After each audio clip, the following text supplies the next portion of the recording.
Buenas tardes a todos, bienvenidos de nuevo a este ciclo de conferencias magistrales titulado La relación entre animales, humanos y no humanos, una mirada bioética, perdón.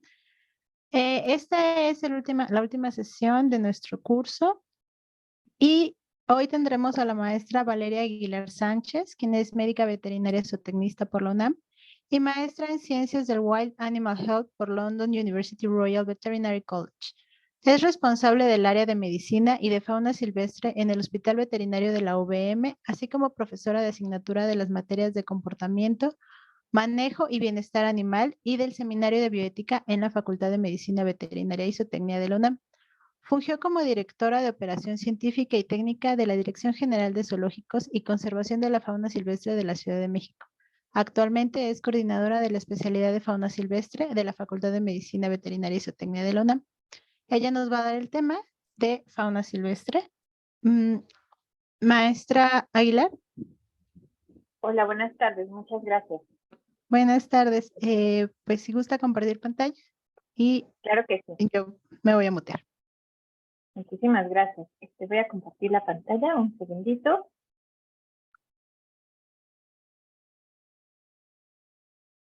¿Ya la ven bien? Sí, se ve muy bien. Perfecto, muchísimas gracias.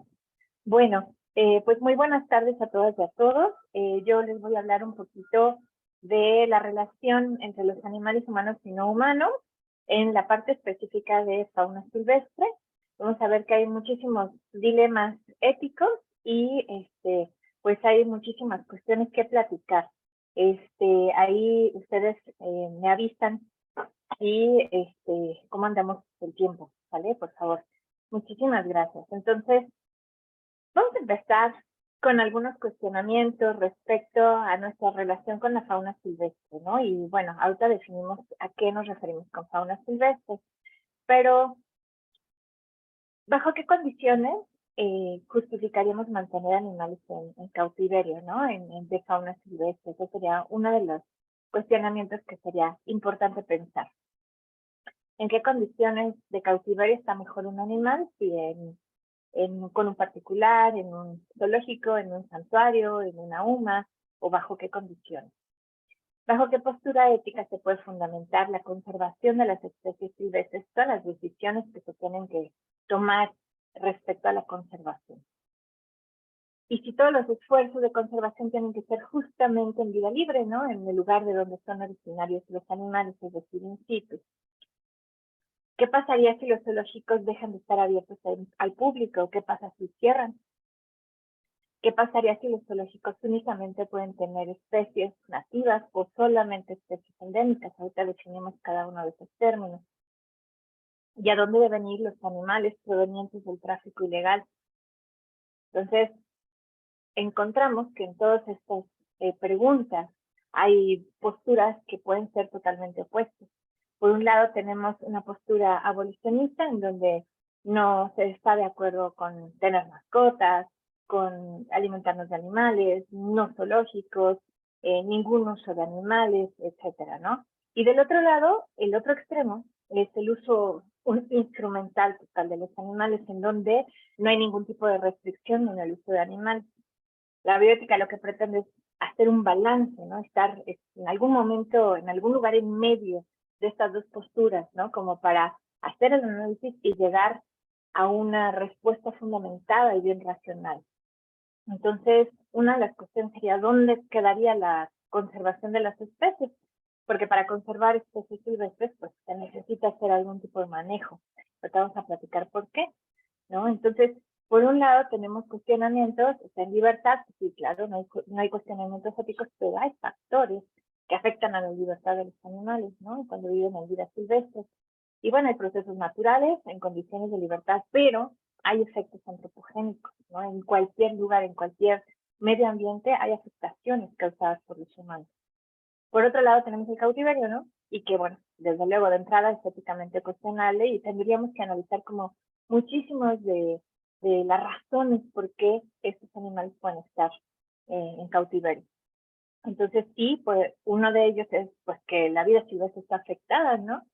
hay efectos antropogénicos en todos los ecosistemas, ¿no? Y muchísimas causas directas de afecciones a los hábitats causadas por el humano. Entonces, tiene efectos sobre los animales silvestres y entonces, ¿qué vamos a hacer al respecto? Tenemos una responsabilidad con ellos. Y por otro lado, dentro de este uso en cautiverio, tenemos uso de animales silvestres para diferentes fines. Ahora platicamos cuáles serían estos fines y consideraciones en cuanto a qué manejo se lleva a cabo con estos animales. Por un lado, de nuevo vamos a platicar un poquito estas posturas. Tenemos bienestarismo, ¿no? En donde tenemos manejo de individuos en donde no están de acuerdo en que se haga ningún manejo. Y por otro lado, conservacionismo, en donde se hace manejo de poblaciones, de hábitats, bajo condiciones de cuidado humano o bajo condiciones silvestres. Entonces, ¿en dónde estamos parados? ¿Qué sería lo éticamente aceptable? Vamos a revisarlo un poquito. Entonces, una de las cuestiones que a veces se nos ocurre que podría resolver como las cuestiones de cautiverio es liberar a todos los animales. Sin embargo, hay también cuestiones que debemos de tomar en cuenta, que no todos los animales van a ser aptos para liberación. Una de las cuestiones sería como esos procesos de adaptación, si los animales cuentan con las herramientas, con los comportamientos, con los aprendizajes necesarios para una supervivencia en vida libre, saben huir de depredadores, saben construir sus presas, saben construir madrigueras, saben hablar el lenguaje, ¿no? Que tiene este grupo, ¿no? Incluso el dialecto que puede tener este grupo. Ahorita platicamos un poco de las orcas y del caso Keiko. Y, bueno, consideraciones importantes para la conservación. Si liberar un animal enfermo, por ejemplo, podría causar la declinación de toda una población o toda una especie, o incluso la extinción de su especie. Y considerar, pues, estas consecuencias, ¿no? Simple y sencillamente abrir todas las puertas de todos los lugares donde tenemos animales en cautiverio, tiene consecuencias, ¿no? Entonces tenemos que pensarlas seriamente y ver cuáles son las maneras adecuadas de hacer las cosas para causar mínimo daño. Por un lado también tenemos, justo por como toda esta, a lo mejor, no sé si es el término correcto, pero de repente yo le llamo cruda ambiental, en donde nos damos cuenta que tener animales de compañía o algunas cuestiones no está del todo bien, entonces decidimos liberar animales, ¿no? Entonces, ¿qué impacto tiene esta liberación de animales en el medio ambiente o si compiten con las especies nativas? Les puedo poner un ejemplo, ¿no? Estos son los periquitos monje, ¿no? Que es un periquito originario de Sudamérica, se llaman también cotorritas argentinas, y que ahora hay libres en toda la ciudad, algunas a lo mejor por escape, pero muchas también por liberación, y que van a competir con las especies nativas por los mismos recursos y pueden desplazarlas, o pueden traer enfermedades, ¿no? Y bueno, hay incluso toda una categoría en cuanto a la clasificación de riesgo, hay una categoría de especie invasiva. Y esta especie invasiva tiene efectos sobre el ecosistema, sobre las especies nativas. Y ahí también se abren cuestionamientos de qué vamos a hacer, qué manejo vamos a hacer una vez que estas especies pues ya están en un conflicto causado por los humanos, ¿no? Entonces, ¿cuál va a ser el manejo? Y ahí surgen muchos problemas, porque hay países que deciden, bueno, vamos a hacer una matanza, vamos a hacer, ¿cómo se llama? Control reproductivo, o qué es lo que vamos a hacer para controlar estos efectos y que a fin de cuentas pues son causados por el hombre, ¿no? Bueno, entonces de repente pensamos que la vida libre pues es un paraíso, ¿no? Y que todo es fantástico y todo es precioso y que no hay mayor problema, pero realmente la vida libre también tiene como retos, tiene peligros, tiene cuestiones que muchas están relacionadas con los humanos, ¿no? Por ejemplo, la cacería ilegal, el tráfico de especies serían algunas de ellas. Entonces, de repente nos gusta pensar que vida libre es como un paraíso, ¿no? Y que va a ser perfecto para todos los animales y va a haber también retos que enfrentar. Entonces, bueno, pensamos en esto y de repente pues nos encontramos con todos estos efectos causados por el hombre y que también entran decisiones bioéticas. ¿Qué vamos a hacer? Esa basura es nuestra, esas redes son nuestras. ¿Qué vamos a hacer con ellas? ¿Vamos a intervenir o vamos a dejar que suceda todo de manera natural, que realmente no es natural, sino es causada por los humanos, ¿no? Entonces, bueno, de repente pensamos que la conservación es meter a todo en una burbuja, en un santuario, en una reserva ecológica, en un lugar donde no se toque, no se haga nada. Como decíamos hace un momento, hay muchos efectos antropogénicos que van a afectar a esa burbuja. Entonces, empieza a haber otros enfoques que ya implican un manejo, una intervención del humano, y que también aquí hacemos una intervención y puede salir muy bien y también puede salir muy mal, ¿no? Entonces vamos a explorar un poquito de eso también. Entonces, que todas estas cuestiones son causadas por actividades humanas y entonces tenemos la responsabilidad ética de hacer algo al respecto, pero ¿qué es lo que vamos a hacer? ¿Y qué consecuencias va a tener eso que vamos a hacer? Entonces, para empezar, la sobrepoblación humana, ahorita ya somos 8 millones de personas en este planeta, cada una quiere un iPad, cada una quiere tener teléfono celular, cada una necesita utilizar recursos naturales, agua, espacio, aire, transporte, etcétera, etcétera, y que esto va a consumir recursos naturales y también va a limitar lo que pueden consumir los animales silvestres y los ecosistemas. Entonces tenemos pérdida de hábitat por la sobrepoblación humana, contaminación, cacería, tráfico de especies por diferentes motivos, enfermedades emergentes. Y en estas enfermedades emergentes creo que no tengo que explicar mucho porque todos acabamos de vivir una pandemia, ¿no? Y esta pandemia pues puede paralizar al mundo literalmente, ¿no? Entonces, estas enfermedades emergentes también tienen que ver con esta pérdida de hábitat, ¿no? Y esta facilidad que ahora hay de los patógenos que pueden pasar de un lugar a otro o de una especie a otra. La agricultura y la ganadería, ¿no? De repente pensamos, ¿no? Comiendo solamente plantas, y vamos a minorar nuestro impacto, y sí, de cierta manera es verdad, pero tenemos cuestiones en cuanto a la agricultura tradicional, ¿no? Que también no es del todo amigable con el ambiente, y desde luego la ganadería, que aparte de tener como un impacto directo del ganado, pues tiene el impacto de toda la comida y la manera como se produce. Entonces ahí tenemos que plantearnos cuestiones en cuanto a nuestro modo de producción de los alimentos y todos los bienes que los humanos consumimos. Las pesquerías y las diferentes maneras de obtener los alimentos y los productos del mar, ¿no? En donde tenemos unas que son sumamente devastadoras para los ecosistemas marinos y, bueno, algunas que pueden ser un poquito más sostenibles o sostenibles. Y el rol de las especies invasoras, que lo acabo de mencionar hace un momento, y por supuesto el calentamiento global. Con todas nuestras actividades, bueno, generamos esta cuestión que creo que no tengo que explicar demasiado.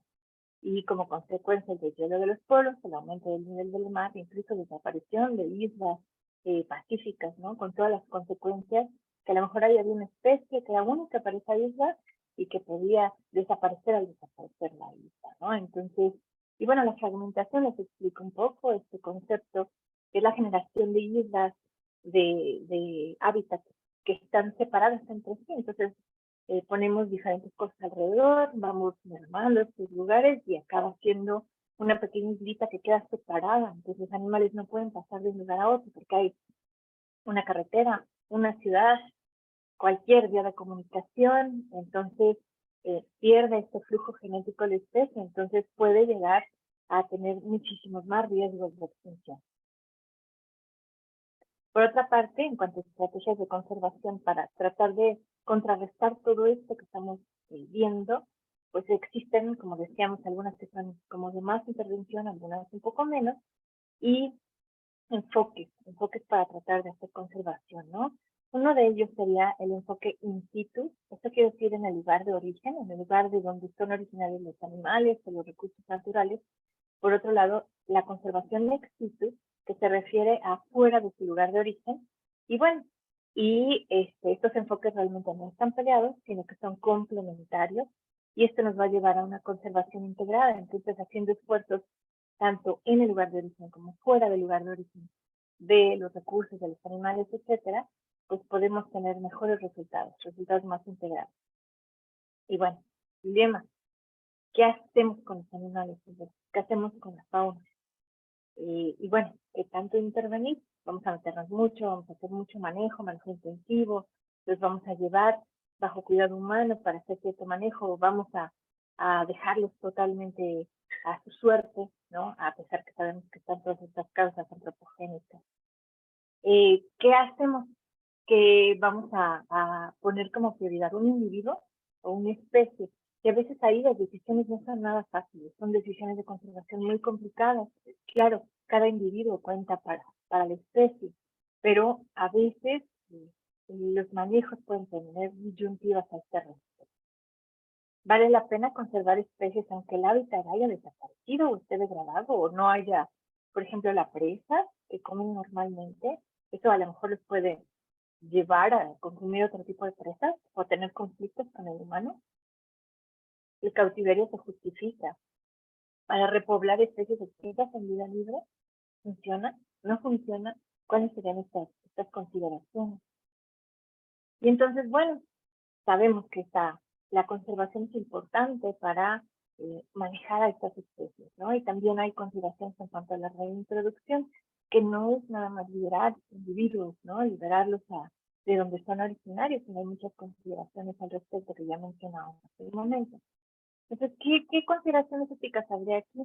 Bueno, pues esta responsabilidad que tenemos por haber causado el daño y por reparar este daño, ¿no? Por reparar este daño. Entonces, las sociedades éticas, ¿no? La posibilidad de que los otros vivientes sigan existiendo, de alguna manera facilitar o promover esta diversidad genética, la continuidad de la biodiversidad, ¿no? Para la biosfera del planeta y mantener los procesos evolutivos y biológicos. Es un reto sumamente grande, ¿no? Y implica tomar diferentes elecciones como especie humana que somos, ¿no? Entonces, más equilibrio en todos los ecosistemas, ¿no?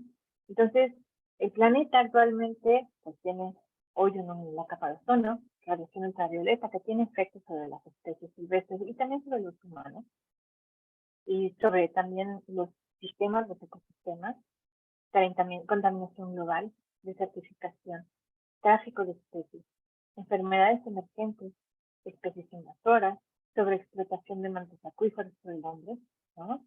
Deforestación, sobrepoblación humana, globalización con todos los movimientos buenos y malos que causan y cambio climático global. Y entonces, bueno, esto nos lleva a definir qué es un animal silvestre. De acuerdo a la legislación mexicana, un animal silvestre, perdón, es mucho texto, pero es tal cual, tomado de la Ley General de Vida Silvestre, son organismos que subsisten sujetos a los procesos de evolución natural, es decir, no hay una selección artificial hecha por el humano. Se desarrollan libremente en su hábitat, su lugar de origen, incluyendo las poblaciones menores que se encuentran bajo control del hombre. Ahí se refiere a los animales en cautiverio. Y también a los animales ferales, es decir, perros, gatos, burros, etcétera, silvestres, ¿no? Que ahora viven en vida libre. Todos estos son considerados dentro de la Ley General de Vida Silvestre en México como animales silvestres. Y entonces, ¿cuáles son los usos que damos a esta fauna silvestre, animales silvestres? Pues uno de ellos es la cacería de subsistencia, ¿no? Entonces, de repente solemos pensar, toda la cacería está mal, ¿no?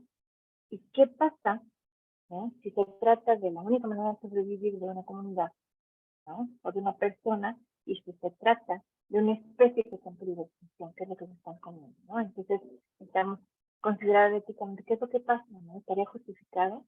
¿No estaría justificado? ¿No? En algunos casos, muy probablemente sí, ¿no? Porque no se trata de una cacería que sea por trofeo, por deporte, sin una necesidad primaria. En este caso estamos partiendo de que hay una necesidad vital de los humanos. Como alimento exótico para probar algo raro, pues ahí no estaría justificado. Como vestido depende, ¿no? Soy un inuit, un esquimal, y vivo en un lugar en donde no hay otra cosa, ¿no? Y es un tipo de cacería sustentable, probablemente esto esté justificado porque es una necesidad primaria, ¿no? Y también por la tasa de aprovechamiento, es decir, cuántos animales se van a aprovechar para esto. Probablemente utilicen una piel de foca toda su vida. Entonces, sería diferente a, por ejemplo, el uso para peluquería por cuestión de lujos, ¿no? Animales de compañía, con animales de compañía creo que ya les platicaron un poquito cuál sería como las consideraciones bioéticas, entonces no me voy a detener mucho en ello. Como signo de estatus social, si de repente sucede, ¿no?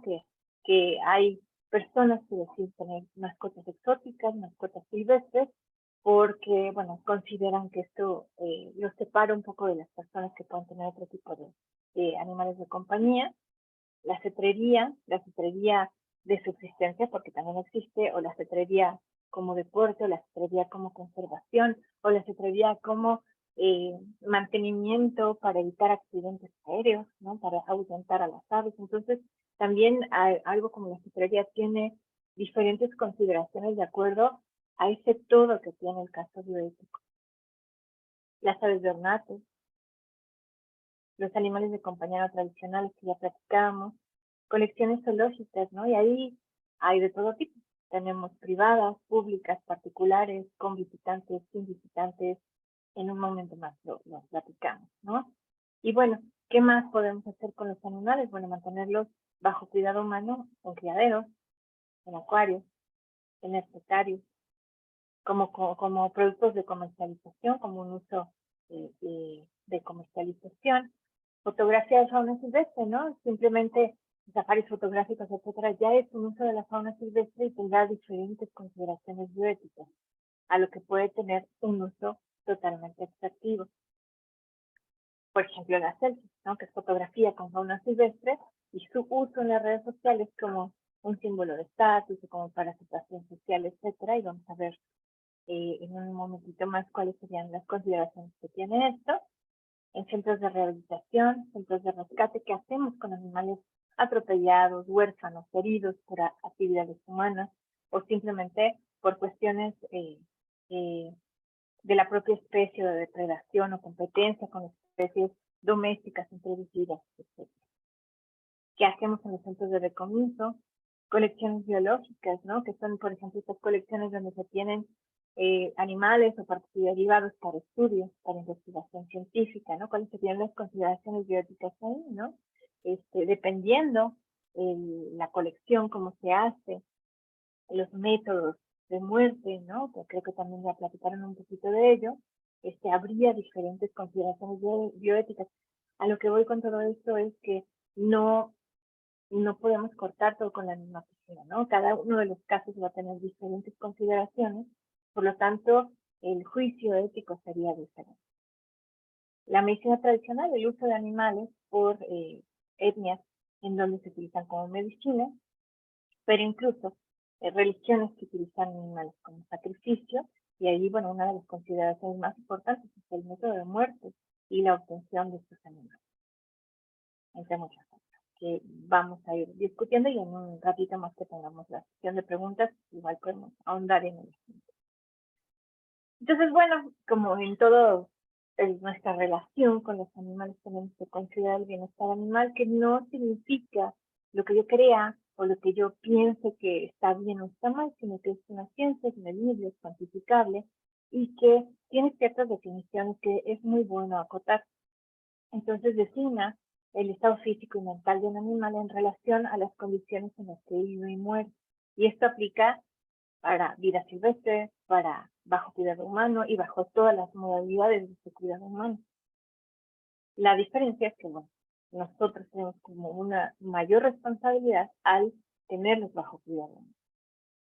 Un animal experimenta un buen bienestar si está sano, si está cómodo, si está bien alimentado, si está en seguridad y si no padece sensaciones desagradables como dolor, miedo o desasosiego y es capaz de expresar comportamientos importantes para su estado de bienestar físico y mental.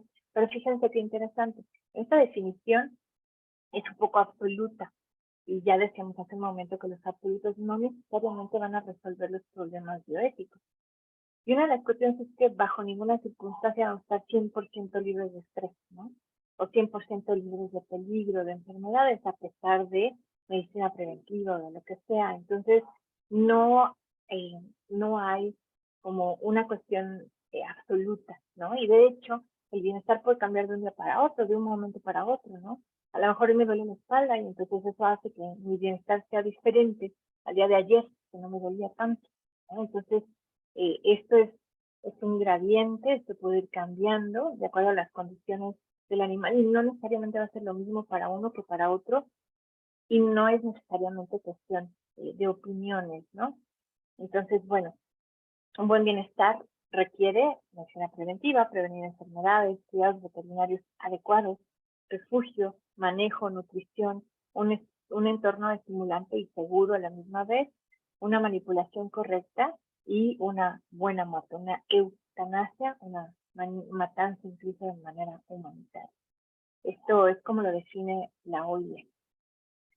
Y bueno, recordando las 5 libertades, que seguramente ya las han visto, pero bueno, es importante, si estamos hablando un poquito de bienestar, recordarlas, que fueron enunciadas desde 1965, libre de hambre, sed y desnutrición, libre de temor y angustia, libre de molestias físicas y térmicas, libre de dolor, de lesión y de enfermedad, libre de manifestar comportamientos naturales de acuerdo a su especie, y tenemos también las consideraciones bioéticas en cuanto a cuáles serían estas posturas éticas para el trato de los animales no humanos. Entonces tenemos posturas kantianas, ¿no? Que va a ser deontologista, utilitarista, la postura de los derechos de los animales, que sabemos que no son oficiales, pero es como una manifestación, ¿no? Y que no son aceptados, digamos, universalmente. Y bueno, hay diferentes actitudes hacia la fauna silvestre, ¿no? Una totalmente antropocentrista, en donde únicamente se ve un valor instrumental y económico. Perdón, se va a acabar la pila del audífono, entonces a lo mejor tengo que cambiar ahorita al micrófono. Perdón. Bueno, conservacionista, en donde el enfoque es salvar a la especie, ¿no? O conservar el hábitat, conservar el ecosistema, y que su punto de enfoque es el valor genético y las cadenas tróficas y la preservación de estos servicios ambientales que nos brindan los ecosistemas, y sociocentrista, ¿no? Que en cuanto a son seres sintientes, vivos, con valor en sí mismos, que por supuesto no tienen que ser como opuestas la conservación y la sociocentrista, ¿no? Entonces, bueno, recordamos el especismo, ¿no? Recordamos este concepto que creo que ya todo el mundo lo conoce bastante bien, ¿no? Exclusión de consideraciones éticas por una discriminación por especie, y que de repente, pues nos parece muy fácil cuando se trata de un animal carismático, ¿no? Bonito, y un animal que nos cause ternura, ¿no? Pero de repente puede haber otro tipo de animales que ni siquiera tienen ojos, ¿no? Tienen ojos artificiales, y que a lo mejor ahí de repente nos cuesta un poquito más pensar que tienen igual consideración y sus intereses deben ser tomados en cuenta de manera igual, ¿no? Y bueno, sabemos que los humanos somos una especie entre muchas, más o menos están descritos 2.13 millones de animales en todos los grupos, ¿no? Ahí vemos como la diferencia entre uno y otro, perdón que está en inglés la gráfica, y tenemos diferentes organismos que van a clasificar a los animales de acuerdo a su peligro de extinción, de acuerdo a los efectos antropogénicos en su mayoría que hemos causado los humanos para orillarlos al peligro de extinción, ¿no? Y estamos hablando que son aproximadamente 40.084 especies con diferentes grados, ¿no? Dependiendo de las especies, de los grupos de los que se trata, ¿no? Y entonces tenemos que, pues, las actividades humanas y ese crecimiento poblacional, pues nos lleva a una depredación, que ya decíamos que causa todo esto en la naturaleza, destrucción e invasión de los hábitats y ecosistemas, contaminación, urbanización, ganadería, cambio climático que ya mencionábamos, pero una de las cosas también es como esa separación tan grande que tenemos de la naturaleza nos ha causado pérdida de asombro y de respeto a los otros, y también porque de repente los animales silvestres ya no son parte ni de nuestra cultura, ni de nuestra religión, ni de nuestra cosmogonía, ¿no? Y entonces de repente son como entes muy alejados, ¿no? Que a lo mejor pues, solo conceptualizamos como están en vida libre y están perfectos, ¿no? No tenemos como mayor consideración. Entonces de repente pues llega esta pérdida de asombro respecto hacia estos otros. Y entonces pues, tenemos esto, ¿no? Contaminación, destrucción de hábitats, de animales y de plantas, ¿no? Toda la cuestión industrial y bueno, y la crisis del agua, ¿no? Que afecta a humanos y a animales por igual, ¿no? Y que afecta globalmente a nuestro planeta, ¿no? Y bueno, áreas de esparcimiento, ¿no? Como los campos de golf, que a fin de cuentas acaban siendo un ecosistema diferente, pero desplazan a las especies, ¿no? U otros lujos como tenemos todas las áreas urbanizadas, ¿no? ¿Y qué otros factores pueden afectar? Pues discriminación negativa, prejuicios hacia las demás especies, ¿no? Perdón por la foto, pero pues ya sabemos que en nuestro país de repente hay mitos, y esos mitos están en contra de alguna especie porque pensamos que las lechuzas son brujas o algo así, entonces hay gente que tiene actos de crueldad hacia ellos.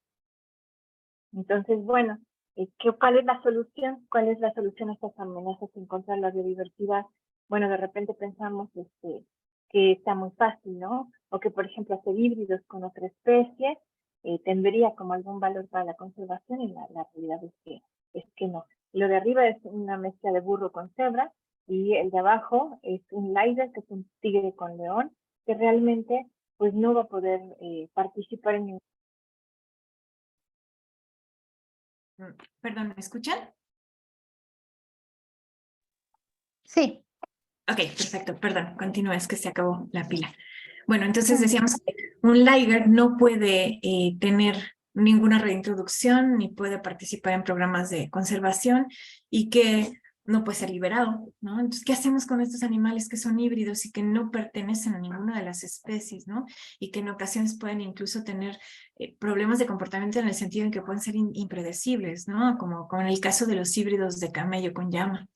Entonces, pues no tienen valor para la conservación. ¿Y cómo se podría justificar únicamente para tenerlos como animal de compañía? Pues la verdad es que no tendría mucha defensa bioética, ¿no? Entonces, por otro lado, los organismos transgénicos, que me imagino que ya platicaron un poco, pero que en el caso de fauna silvestre y conservación de la biodiversidad, tiene implicaciones en cuanto a que estos genes nuevos pueden llegar a ser adquiridos, digamos, por las poblaciones silvestres y cambiar a la especie, ¿no? Y esto todavía no sabemos bien qué implicaciones puede tener a largo plazo, ¿no? Y una de las cosas que definitivamente salta a la vista cuando estamos hablando de fauna silvestre es la depredación antropogénica en el sentido del tráfico de animales. Se trata del tercer negocio ilegal más lucrativo después del narcotráfico y de la venta de armas, y hay como igual diferentes como impactos. Por un lado tenemos una venta de subsistencia, ¿no? De personas que hacen esta venta a pie de carretera, por ejemplo, y tenemos también venta a gran escala, ¿no? Comercialización a gran escala, y que desafortunadamente las vías ilegales para el comercio de drogas, de armas, de personas, de todo, de cualquier ilícito, pues son las mismas, ¿no? Entonces, por las mismas vías ilegales se comercializan toneladas de animales. Entonces, la ONU tiene una oficina internacional en contra de la droga y el delito. El último reporte es del 2020, los datos pues son un poquito prepandémicos, 18-19, y están, bueno, obviamente los datos del 18 no están como completos y es el único que hay oficialmente en las páginas, pero se nota, ¿no? La tendencia hacia la alza y, bueno, las diferentes maneras de traficar animales, ¿no? Dentro de los mismos reportes de la ONU, tenemos todo el tráfico de maderas, minerales, peces y de fauna silvestre, que estamos hablando de entre 7 y 23 mil millones de dólares, pero realmente no vamos a saber exactamente a cuánto asciende, porque esto es lo que se calcula de acuerdo a los decomisos. Entonces, en América Latina y el Caribe, pues es una región biodiversa, con muchos países megadiversos que tienen una gran diversidad biológica, y que hay un gran comercio de reptiles, de aves, ¿no?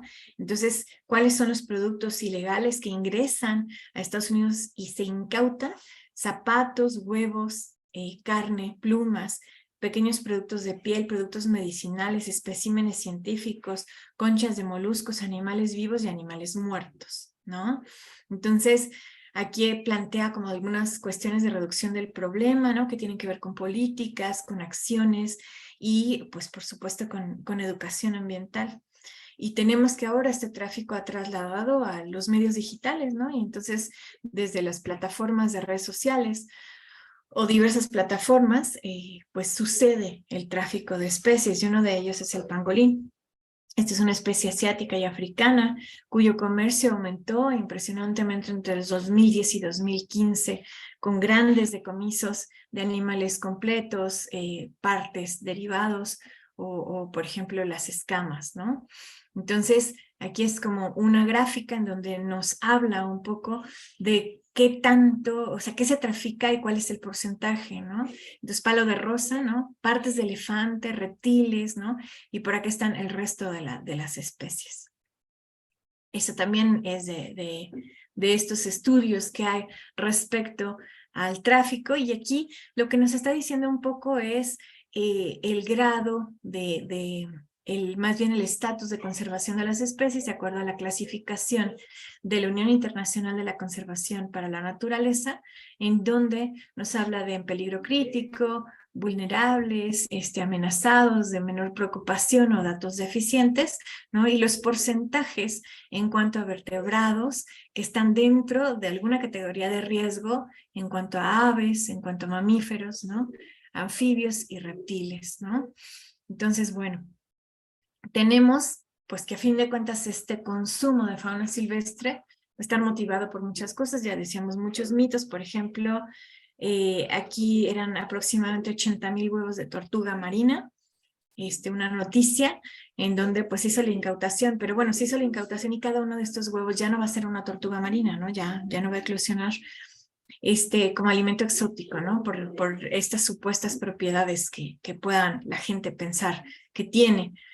Ornamentos y pieles, ¿no? Santería, ¿no? Como aquí esto es reciente, un decomiso en Coyoacán, en donde encontraron especies silvestres y como todo esto de altares, ¿no? De santería. O esto que sucede cada vacación a pie de carretera, que ya mencionamos hace un momento. Entonces, bueno, de las especies, ¿cuántas se comercializan para mascotas? Pues la mayoría son aves, ¿no? Vemos con el 84.4%. Luego el resto de los vertebrados, reptiles, anfibios y mamíferos, ¿no? Y como productos o subproductos, o sea, partes o derivados, pieles, escamas, garras, huesos, etcétera, pues la mayoría son mamíferos con el 91.4%. Entonces, ¿qué consideraciones hay aquí? Bueno, que por supuesto, como es un mercado ilegal, lo que sucede es que pues se comercializan y se transportan pues traficados, ¿no? Entonces los pueden envolver en periódico, en PET, en cajas, en lo que sea, ¿no? Y pues tiene grandes implicaciones porque muchos de estos animales se mueren en el transporte y los que llegan a vida con el comprador final, pues muchísimas veces tienen también consideraciones en cuanto a cómo se mantienen, si tienen o no cuidados veterinarios, cómo se alimentan, etcétera, ¿no? Entonces, todas estas fotos son ejemplo de ello, ¿no? De decomisos, por ejemplo. Entonces, bueno, también cuando los que sí llegan, y que puede ser de tráfico ilegal o legal incluso, ¿bajo qué condiciones van a estar en cautiverio? Van a estar a lo mejor con particulares, ¿no? ¿Qué relación va a haber, no? Si esa relación a lo mejor la vemos muy bonita porque están jugando, pero tiene consecuencias también a largo plazo. ¿Qué va a pasar cuando ese animal llega a la pubertad y entonces decida que quiere ser el dominante, ¿no? Puede haber accidentes ahí, ¿no? Pequeños primates que, bueno, es casi seguro que no va a sobrevivir. ¿Y qué pasa en los centros de decomiso, en los lugares en donde estos animales llegan? ¿Qué vamos a hacer con estas especies, ¿no? ¿Dónde es el mejor lugar en donde los pueden cuidar y tienen que pasar el resto de su vida? Porque muchos de ellos no son liberables, ¿no? Eso también es de una nota periodística muy reciente en donde pues es un decomiso de un montón de aves y otras especies, ¿no? Entonces, bueno, por otro lado, tenemos que a lo mejor de una manera ignorante, irresponsable tal vez, celebridades deciden tener mascotas exóticas cuando son una figura pública, ¿no? Y esta figura pública pues puede impulsar que todos sus seguidores quieran lo mismo que ellos tienen. Entonces esta cultura popular puede impulsar el tráfico de especies, ¿no? Para tratar de ser como estas figuras públicas, ¿no? Y tiene un impacto en redes sociales y en el tráfico y en la demanda de animales, incluso de qué especie. Tenemos muchas celebridades que se deciden ir a lugares, ¿no? En donde se pueden tomar fotografías con cachorros de felinos, ¿no? O que en viajes pueden tomarse fotografías con animales que rentan para estas fotografías, que sabemos que pues es un uso instrumental de los animales que no está justificado. Y etcétera, etcétera, ¿no? Que de repente pueden tener seguidores que digan, bueno, yo quiero hacer lo mismo. Pero no solo las figuras públicas, sino que el público en general puede decir, yo quiero tener una selfie con un animal, y pueden hacer manejos inadecuados de fauna silvestre, en donde esta persona decidió tomarse una fotografía con un cisne, lo arrastró a las alas y acabó con fracturas el animal, ¿no? De hecho, fue un caso en donde pues esta persona pues tiene una sentencia por crueldad, ¿no? Y bueno, en varamientos, en animales varados, ¿no? Tomarse una foto, ¿no? Y esto que es verdaderamente una tragedia, que seguramente supieron que sucedió en Argentina, donde sacaron del mar y manejaron a una cría de delfín, y a final de cuentas murió por todo este manejo inadecuado. Entonces, ¿qué es lo que dice la ley? ¿Qué dice la ley respecto a esto? Bueno, nos define que esos animales silvestres de los que hablábamos podían ser exóticos, es decir, que no se distribuyen dentro de nuestro país, que pueden ser ferales, que ya los habíamos platicado, y pueden ser nativos, que son de nuestro país, pero pueden ser compartidos por todos los lugares donde tengan el mismo hábitat. Por ejemplo, México, Estados Unidos, o México y todo Centroamérica y Sudamérica, es su ámbito de distribución natural, ¿no? Entonces, especie exótica o invasora, exótico es que no son nativos, que no son de este lugar, pero invasor ya es una característica en donde esos animales exóticos de alguna manera fueron liberados en el medio ambiente y entonces están causando daño. Ajá. Entonces pueden ser pues una amenaza para la conservación. Y fíjense, la Ley General de Vida Silvestre define maltrato, y es una de las primeras que define maltrato y define cuál sería la contraparte, que sería el trato digno y respetuoso, ¿no? Entonces, no me voy a detener mucho en esto, pueden consultar la Ley General de Vida Silvestre en cualquier plataforma, ¿no? Y está disponible para la lectura. Y bueno, y curiosamente también habla de la caza y dice que es dar muerte a través de medios permitidos. Entonces, habla de una regulación específica a esta actividad, ¿no? Entonces decíamos que también tiene la contraparte, cuál sería el trato digno y respetuoso, que esto es lo que las autoridades federales como la Procuraduría Federal de Protección al Ambiente, que es Profepa, que se encarga de esta vigilancia, ¿no? Entonces dice que el trato digno y respetuoso, en su artículo 29, se refiere a disminuir la tensión, sufrimiento, traumatismo o dolor que se puede ocasionar a los animales bajo cualquier manejo, ya sea en su aprovechamiento, traslado, exhibición, en su cuarentena, en su entrenamiento, en su comercialización o en el momento de la muerte, ¿no? Y entonces hay un reglamento, ¿no?, de esta Ley General de Vida Silvestre que nos dice cuáles son las sanciones, ¿no? Y habla de actos de crueldad, y esto es como antes de que el resto de las leyes lo tuvieran considerado, ¿no? Entonces, esto es sancionado. Y entonces, bueno, ya decíamos de estos usos extractivos y no extractivos, ¿no? Entonces puedo utilizar los animales como parte de mi atractivo para ecoturismo, y también es un uso. Para investigación también es un uso. Educación ambiental es un uso. Y bueno, obviamente estos tienen un menor impacto y menores consideraciones bioéticas, pero no es que tengan nulo impacto. Y extractivos, por ejemplo, que se puede hacer manejo en ranchos cinegéticos, que son ranchos para cacería regulada. En UMAS, ahorita las definimos, pero son unidades de manejo para la conservación de la vida silvestre, captura para exhibición, para ornato, para artesanías, para colectas, ¿no? Para exhibiciones zoológicos en diferentes lugares, ¿no?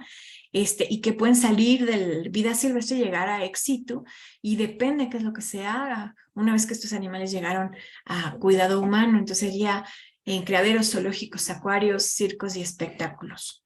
Entonces, ¿qué es una UMA? Decíamos, unidades para el manejo y la conservación de la vida silvestre, y tienen que tener un plan de manejo aprobado por Semarnat y se hace un seguimiento permanente. Entonces hay mucha regulación en ese respecto. De hecho, hay muchísima regulación, ¿no?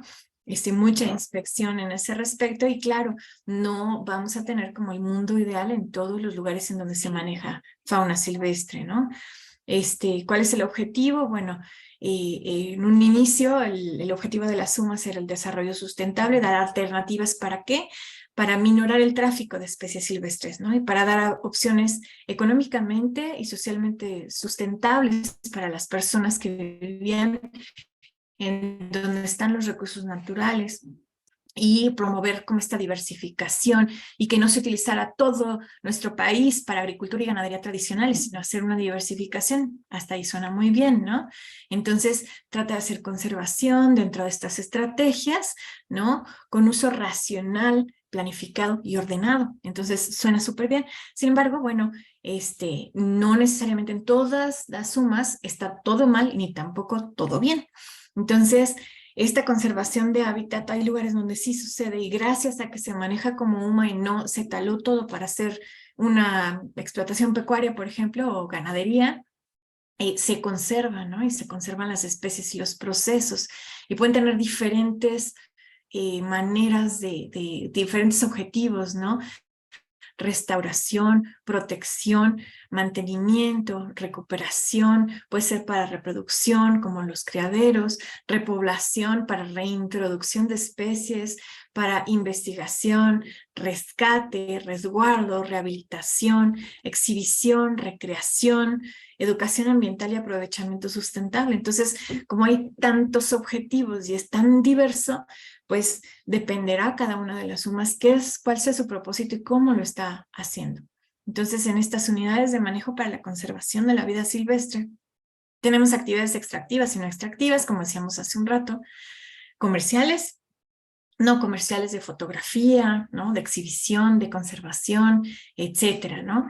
Vamos a hablar un poquito de algunas, ¿no? Que se trata de UMAs como más pequeñitas, por ejemplo, los criaderos en lugares muy pequeños, en donde se puede hacer conservación y se puede hacer también venta con permisos regulados por las autoridades federales, ¿no? Y extensivas en donde, por ejemplo, se puede hacer cacería cinegética o conservación. Y entonces, ¿qué pasa?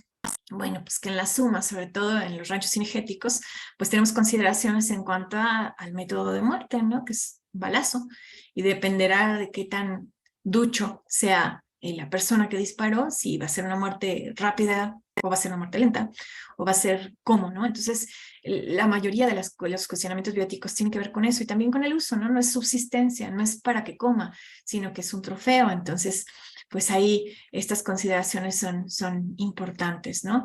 Y bueno, ¿y cuál es el impacto real de cazar ese venado en la conservación de la especie o en la conservación del hábitat? Y será muy diverso. No podría generalizar y decir no sirve, o decir sí sirve y es la solución, porque la realidad es que habrá muchas cuestiones diferentes, ¿no? Entonces, ese aprovechamiento sustentable, hay lugares donde sí sucede y hay lugares en donde no sucede. Entonces, en estas sumas podemos tener un manejo intenso, podemos no tener manejo, podemos tener capacitación muy grande, podemos no tenerla, podemos tener medicina preventiva o que no haya, ¿no? Instalaciones adecuadas o inadecuadas, dietas inadecuadas o adecuadas también. Y en algunos lados en donde se hace un aprovechamiento intensivo, igual que el de la ganadería o la agricultura, pues hay degradación del hábitat cuando no se lleva a cabo de la manera correcta, ¿no? Y bueno, en la consideración, pues los animales son matados, ¿no? Entonces ese fin podría ser cuestionable. Entonces, ¿qué más aspectos? Bueno, pues que para manejar animales silvestres, pues se necesita justo manejarlos. ¿Cómo? ¿No? Físicamente o hacer una contención química. ¿A qué me refiero con contención química? Me refiero a anestesiarlos. ¿Para qué? Para vacunarlos, para revisarlos, para tratar heridas o para lo que se requiera, ¿no? Entonces, para hacer anestesia en fauna silvestre se requiere a personal altamente calificado. Lo interesante es dónde van a aprender todas esas habilidades, pues muchísimas veces sucede en los zoológicos. Entonces, es otra de las cuestiones que necesitamos ver, ¿no? Y la contención física, si hay o no hay las instalaciones, hay o no hay la capacidad técnica en cuanto a personal, insumos, etcétera, ¿no?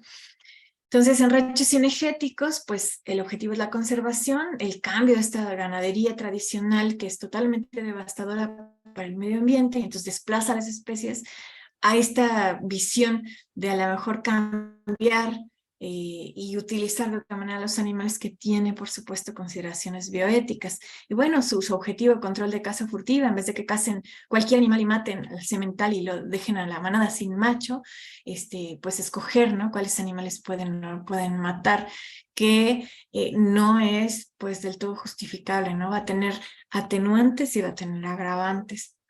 Entonces, el manejo del hábitat mucho más cercano a la naturaleza, ¿no? Y con tasas de aprovechamiento que son reguladas por Semarnat, ¿no? Entonces, lo que trata es de que este beneficio económico llegue a las poblaciones locales y entonces en vez de comerse a todos los animales, hagan únicamente este aprovechamiento de algunos. Entonces, ahí estaríamos siendo, pues, de alguna manera utilitarista, ¿no? Entonces, el bien de muchos, ¿no? Que es un poco lo que sucede con la conservación. Y bueno, este uso distinto que considerábamos, ¿no? Entonces, dentro de la legalidad, en vez de esas tasas de aprovechamiento que no son sostenibles y que son irracionales en cuanto al tráfico, ¿no? Entonces, bueno, el impacto ambiental que pueda tener. Y decíamos ya de la subsistencia, ¿no? ¿Qué pasa? ¿Cuántos animales? ¿Cuál es el impacto? ¿No? ¿Estará justificado o no estará justificado? Bueno, si realmente es una subsistencia en donde esta persona con su familia va a comer de este animal una semana y es con una tasa racional, posiblemente esté justificado, a lo mejor no nos encanta, pero muchísimas veces solo lo vemos desde nuestra perspectiva urbana, ¿no? Donde tenemos todas nuestras necesidades cubiertas, ¿no? Y a lo mejor no estamos viendo que hay otras realidades, ¿no? Pero bueno, la otra cara de la moneda, ¿no? Una casa que no está siendo moderada o que no está siendo considerada, ¿qué pasa con el resto de las focas, aparte de las que llegan ahí? ¿Qué pasa con la población? Si está siendo detrimental para la población o no, ¿no? Y las consideraciones, por ejemplo, con este animal al que le tenemos mucho miedo, ¿no?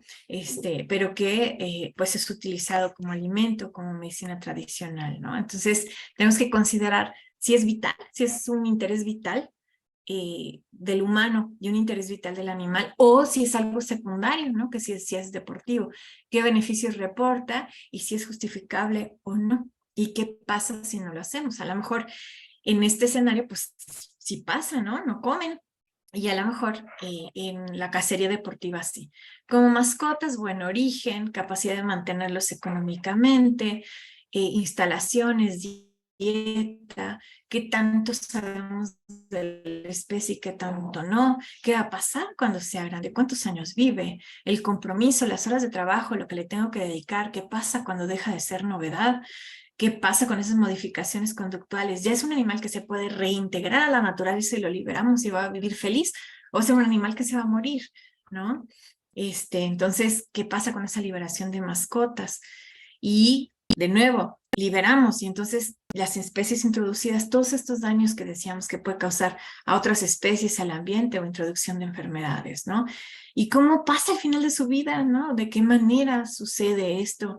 Si realmente cumplen como un poco la expectativa de vida o mueren antes o mueren después, ¿no? Entonces, tiene muchas consideraciones, ¿no? Reproducción, comercio, cuidados médicos, etcétera, ¿no? Y me voy a meter en el rollo de los zoológicos. Los zoológicos, pues ni son todos buenos ni son todos malos, ¿no? Tendríamos que considerar que tienen como una historia el zoológico de Moctezuma, ¿no? Donde había incluso humanos, ¿no? Las menageries francesas, ¿no? O europeas de los siglos anteriores, del siglo XVIII, XVII, y con su vinculación en cuanto a la investigación científica, vinculación con institutos de biología, museos de historia natural, jardines botánicos, donde hicieron todas sus investigaciones los naturalistas, ¿no? Y entonces pensaban como el zoológico, lo conceptualizaban como un diorama, ¿no? En donde se tenía que ver como un escaparate, ¿no? Y esto, por supuesto, fue evolucionando. Esto estamos hablando de zoológicos antiguos, en los 70s, 80s, ya empezaron a decir, bueno, híjole, tenemos que hacer algo al respecto de la conservación porque estos animales ya no van a estar. Y entonces empieza a ver pues estos objetivos de conservación de las especies en los zoológicos. Entonces cambia a los zoológicos modernos, en donde tiene objetivos de recreación, educación ambiental, investigación y conservación, ya con estrategias mucho más claras y mucho más definidas, que no estoy diciendo que sean la panacea, pero ya había estrategias entonces para conservar a las especies. Entonces, hay quien lo conceptualiza como un arca de Noé y vamos a ver qué tanto funciona y si funciona en todos los casos, ¿no? Y bueno, los zoológicos actuales, el objetivo es utilizar la recreación, la educación, la investigación como un instrumento para la conservación. Y considerar las metapoblaciones, es decir, todos los elefantes que hay en el mundo, incluyendo los que están bajo cuidado humano y los que no. Y entonces, ¿qué se puede hacer con ese pool genético o esa variedad genética que hay y qué manejo sería el adecuado para tratar de conservar la especie, ¿no? Entonces, se habla de conservación en todos los sitios, o sea, in situ, ex situ, pan situ o conservación integrada. Entonces, cuando hablamos de zoológicos, como en todo, los humanos tendemos a generalizar y decimos, todo está malo, todo está bien. Y la realidad es que hay un abanico inmenso de diversificación en cuanto a cosas buenas, cosas malas, cosas peores, cosas de todo. Entonces, estamos hablando de un zoológico municipal, de un restaurante en donde mantienen animales, de un zoológico caminero, un espectáculo itinerante, o estamos hablando de un zoológico certificado, que está siendo regulado, que está siendo inspeccionado, donde se hacen programas de conservación exitosos y donde a lo mejor puede hacerse recuperación de alguna especie, ¿no? Y bueno, hay una norma mexicana que es voluntaria, esta no es oficial, sino que esta es de adhesión voluntaria, en donde habla de una certificación respecto a bienestar animal, conservación, investigación, educación y seguridad en los zoológicos, ¿no? Entonces hay zoológicos que deciden unirse a estas iniciativas y hacer este tipo de certificaciones. Entonces, por un lado, se conceptualiza que hay como la asistencia a los zoológicos, ¿no? Y que esto puede llenar, digamos que jalar recursos de los zoológicos hacia la conservación, que se invierten directamente en la conservación de in situ en especies amenazadas, ¿no? Entonces, así es como se trata de hacer la conservación integrada con estas herramientas que decíamos, investigación, educación ambiental y exhibición. ¿Para qué? Para sensibilización. Si nunca conocí al lobo mexicano, pues a lo mejor nunca me importa, ¿no? Y de repente tenemos como igual otras herramientales, etcétera, pero que los zoológicos también pueden servir como una herramienta de sensibilización para la conservación, ¿no? Entonces hay argumentos en contra, argumentos a favor, argumentos en contra, la sentencia de los animales, por supuesto, ¿no? Pero bueno, esta consideración está compartida con otro tipo de usos que podamos hacer de animales domésticos también. El especismo, por supuesto, de escoger esta especie sí y esta especie no. Los ecosistemas no son sintientes, no tienen conciencia, no tienen interés, entonces Singer considera que no tendría que considerarse de la misma manera que los individuos, bueno, en algunos de sus escritos, porque por supuesto esto también tiene como una diversidad de análisis, y pues los derechos que plantea Reagan. Y a favor, por ejemplo, Calico desde el 80 dice que no se consideran las especies ni la naturaleza, y Aldo Leopold, en la ética de la tierra tiene un enfoque holístico en donde habla de comunidades bióticas y derechos bióticos incluso. Entonces no solo el animal individual, no solo la especie individual, sino el ecosistema y el bioma. Entonces, ¿cómo le hacemos? ¿Dónde ponemos la balanza en estos intereses encontrados, ¿no? Y entonces tenemos esto, ¿no? Que por un lado está el cautiverio, el manejo total, restricción, ¿no? Y por otro lado, la libertad, que decíamos que pues nos podemos de repente pensar que es idílica. A mayor libertad, menor seguridad. ¿Por qué? Porque pueden llegar cazadores furtivos, enfermedades o lo que sea, o pérdida de hábitat, ¿no? Y a mayor seguridad, pues menos libertad. Y entonces en cada uno de estos pues va a tener pros y contras, ¿no? Y consideraciones éticas. Entonces, dentro del utilitarismo no podemos asumir que los animales prefieran vivir en libertad, ni que tampoco necesariamente sufran menos que los que se encuentran en cautiverio. Ojo, esto no lo digo yo, lo dice Dawkins, y hay mucho sufrimiento y estrés también en vida libre. Entonces, no hay ese mundo ideal y ese mundo perfecto, ¿no? Entonces, y son efectos antropogénicos. Entonces, ahí nos habla de una responsabilidad que tenemos los humanos. Entonces, ¿hay códigos de ética en los zoológicos? Sí los hay. Las asociaciones zoológicas nacionales e internacionales representan lo que debe ser un zoológico y tiene estándares mínimos de todo, de bienestar, de nutrición, bienestar animal, enriquecimiento, espacios, entrenamiento, medicina, conservación, educación, investigación, y hay acreditaciones que ya decíamos, ¿no? Pero ¿qué pasa con las colecciones privadas que a lo mejor no vemos y que no son tan públicas, ¿no? Que pueden tener personas con suficientes recursos económicos de manera lícita o ilícita, ¿no? Que no lo vemos, ¿no? ¿Qué implicaciones podría tener? ¿no? Zoológicos informales, colecciones privadas, ¿no? Y bueno, ¿qué es lo que pasa con este cautiverio? Pues que los animales van a estar espacialmente limitados, pero ¿cómo es ese espacio? ¿Está enriquecido o no está enriquecido? ¿Puede hacer decisiones, tomar decisiones el animal? ¿Puede satisfacer sus necesidades conductuales o no? Y si las necesidades vitales no están cubiertas, ¿no? En cuestiones improvisadas, bueno, pues hay aislamiento social, restricción del espacio, y entonces pues ya no habría la capacidad de tener estas libertades de las que hablábamos, ¿no? Entonces, ¿qué se necesita? Pues especialización también en médicos veterinarios, y no solo en médicos veterinarios, en todo el personal, ¿no? En cuanto a conocimiento de hábitats, necesidades, alojamiento, alimentación, medicina preventiva, terapéutica, eutanasia, etcétera. Entonces, ¿qué principios éticos podríamos aplicar? Pues de entrada, no interferencia, pero la realidad es que ya interferimos, ¿no? Ya contaminamos, ya hicimos cambio climático global, ¿no? En el mundo ideal, bueno, sin interferir, sin hacer ningún manejo, pero pues entonces, si ya perturbamos, pues hay intervenciones que pueden ser remediaciones, pero a fin de cuentas es un manejo, y todos los manejos tienen implicaciones. Entonces, educación ambiental, desafortunadamente la de las escuelas, pues a lo mejor no es suficiente. Entonces, sería algo que se puede aportar con los animales que ya no son liberables. Entonces, se puede hacer algo. Este es un dummy, este es un muñeco con el que están haciendo educación ambiental.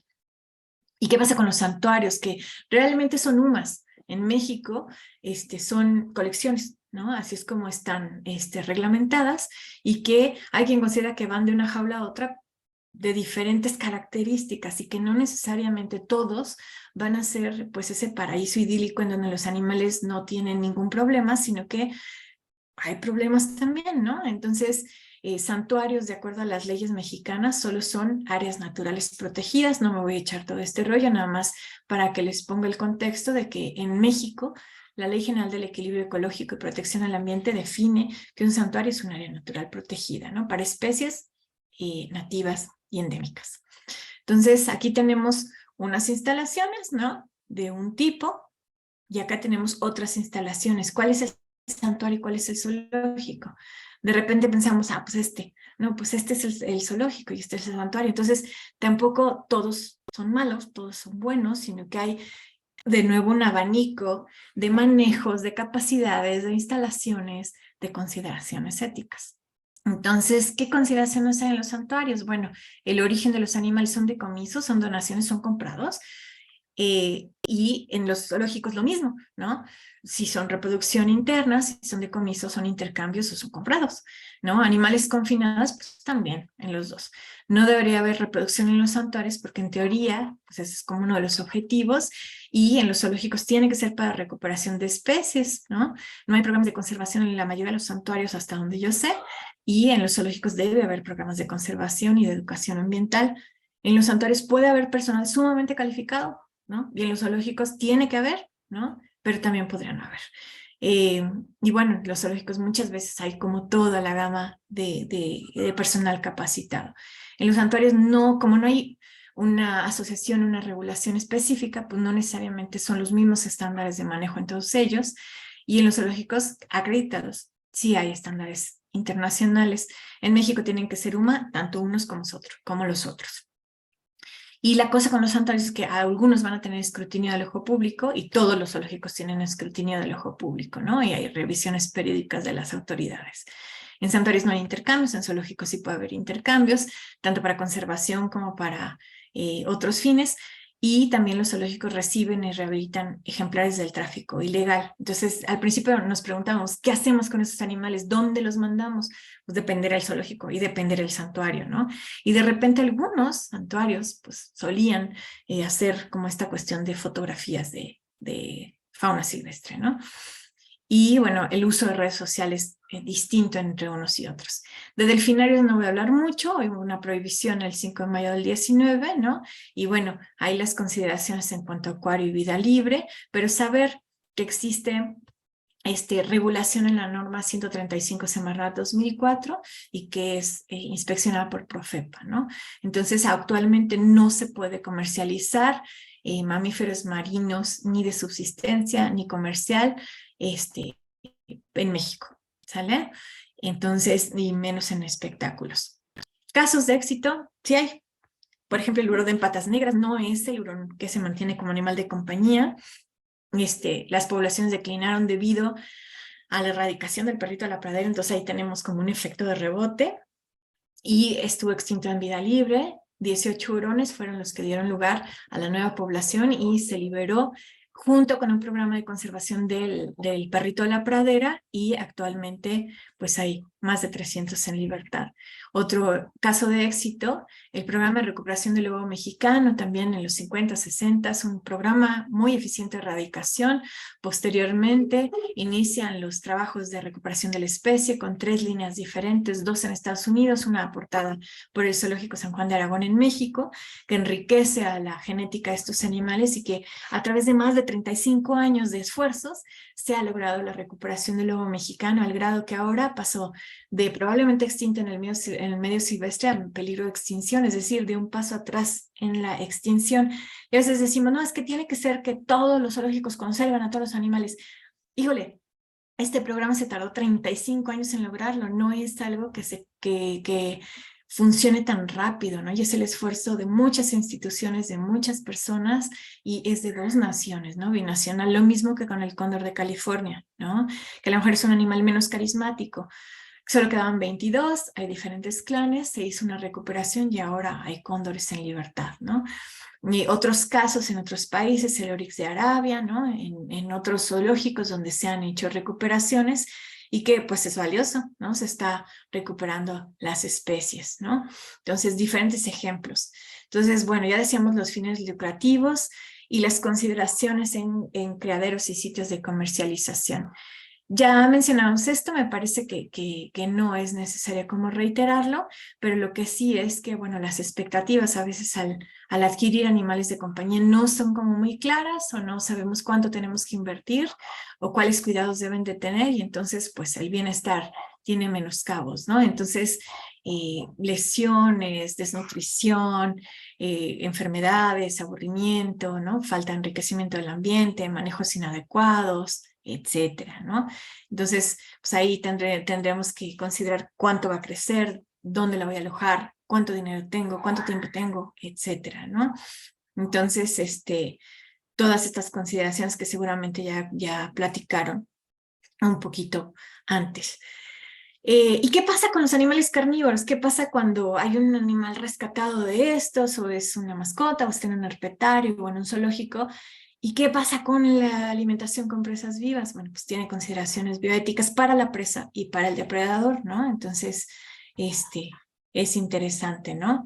Entonces, de repente una herramienta que se utiliza tanto en zoológicos, en UMAS, etcétera, es el entrenamiento, ¿no? Y esto va a tener diferentes consideraciones si mi entrenamiento es para un espectáculo, para pasear gente, o si se trata de un manejo para tratar heridas, disminuir el estrés, evitar anestesias, dar manejo médico sin estrés, ¿no? Y bueno, de delfinarios quedamos que no íbamos a platicar mucho, pero rápidamente les platico un poquito del caso de Keiko, ¿no? Que de repente nos puede parecer que todo era un final feliz, y la realidad es que de pasar de a lo mejor condiciones muy intensivas de manejo, con espacio limitado, a raíz de una película, se hicieron todos los esfuerzos para llevarse a otro lugar. En ese otro lugar pues era como también una especie de lugar de recuperación de especies, todavía en cautiverio, y pues en algún momento las personas que impulsaron este movimiento decidieron que era mejor liberarla, ¿no? Entonces, pues pensaban que se había integrado a una manada de orcas, y la realidad es que no se integró, y posteriormente pues murió y se acercaba, bueno, en su momento a los humanos, no tenía todas las herramientas para ser liberado. ¿A qué voy con esto? Que no todos los animales traficados de los zoológicos, de criaderos, de todo, van a ser capaces de sobrevivir en vida libre. Ya vimos que para lograrlo, pues han pasado 35 años para que se lograra con los lobos mexicanos, ¿no? Y cada vez vamos teniendo más herramientas para hacerlo, pero no va a ser tampoco la solución. Entonces, bueno, ¿qué principios bióticos podríamos usar, no? Bienestar, no interferencia y justicia, ¿no? Entonces, ¿bajo qué condiciones justificamos el cautiverio?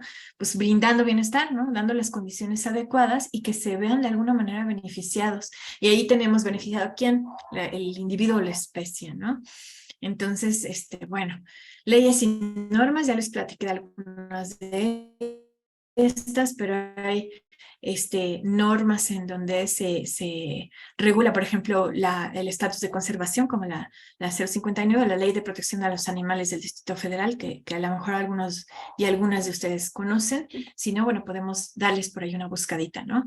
Entonces, dilemas éticos, ¿no? Reintroducir, pues ya platicamos de estos dos casos, el cóndor de California y el lobo mexicano, y cuánto se tardó. Y bueno, y necesitan saber cazar. Y entonces, ¿qué voy a hacer? ¿No? ¿Cómo los voy a enseñar a cazar? ¿O de qué manera van a empezar a comer animales vivos? ¿No? Entonces, tiene como todo un proceso de liberación que se llama liberación blanda, que tiene diferentes pasos y no todos los individuos pueden ser liberados nada más así, ¿no? En sitios específicos, con protección, con educación ambiental de las personas que van a estar alrededor de ellos, etcétera. Entonces, la rehabilitación, por ejemplo, de animales lastimados, ¿no? ¿De qué manera, bajo qué condiciones, bajo qué regulación? Y también sabiendo que muchos de ellos, por ejemplo, búho, véanlo, no tiene un ojo, pues no va a poder ser liberado. Entonces, ¿qué hacemos con ellos? ¿Dónde los mandamos?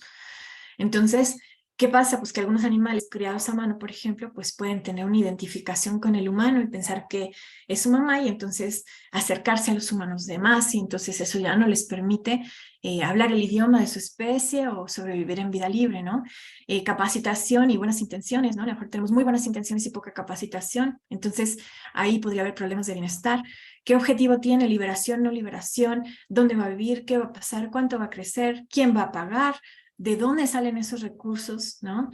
Todas son consideraciones que de repente no siempre están más claras. Entonces, ejemplos, ¿no? Donde se ha logrado esto, pero que, por ejemplo, en algunos casos hay estudios en donde se ha notado que pues hay animales reincidentes, por ejemplo, con los accidentes, y entonces liberan 1, 2, 3 veces, y entonces, ¿qué va a pasar? ¿No? ¿Cuántas veces puede llegar a pasar esto?